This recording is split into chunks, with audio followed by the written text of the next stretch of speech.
কি করছো? এই যে তোমাদের টিফিনে আজকে একটু মুড়ি চিনি আর আম দিয়ে, কলাটা নেই তাই একটু মেখে দিচ্ছি ঠান্ডা ঠান্ডা, তো মজা লাগছে। হ্যাঁ একদম লাগে না এটা তোদের খেতে? দারুণ লাগে। আমার গলাটা একটু ভেঙে গেছে বন্ধুরা, কিন্তু আমার মনটা কিন্তু ভাঙেনি, হ্যাঁ মনটা কিন্তু শক্ত আছে, তাই না? এইটা খেতে ওরা খুব ভালোবাসে। একদম 4টে আম 5টা আম কেটেছি, এখানে 5টা আম কেটেছি। আমগুলো একটু ছোটো ছোটো, নাহলে বড় বড় 4টে কাটলেই হয়ে যায়। এর মধ্যে একটু দুধ দেবো, দিয়ে ওদেরকে দেবো, বাচ্চারা খেতে খুব ভালোবাসে। একটু দুধ দিয়ে দেবে জানো, এটা চিড়ে দিয়েও খুব ভালো লাগে, এটা মুড়ি দিয়েও খুব ভালো লাগে। একটু দুধ দিয়ে দেবে, জিনিসটা নরম হয়ে যাবে। আমার ছোটটা জিভ দিয়ে জল বার করছে গো, আমি শুনতে পাচ্ছি।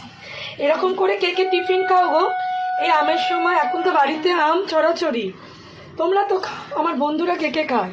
এর মধ্যে দই দিতে পারো, আমি দুধ দিলাম, দুধ দিতে পারো, দরকার পড়ে চিড়ে দিয়েও এটা করতে পারো, কলা দিতে পারো। তবে যখন যা থাকবে তাই দিয়েই করে দেবে, ঠান্ডা ঠান্ডা ওদের খেতে খুব ভালো লাগে। কে কে এরমভাবে বাড়িতে টিফিন খাও এই আম দিয়ে, অবশ্যই কমেন্ট করে জানিয়ে যাবে। আর পাশে আছো দিদি, পাশেই থাকবে, সরে যাবে না কিন্তু আমাকে ছেড়ে। তো বন্ধুরা লাইক করবেন, কমেন্ট করবেন আর একটা শেয়ার করবেন।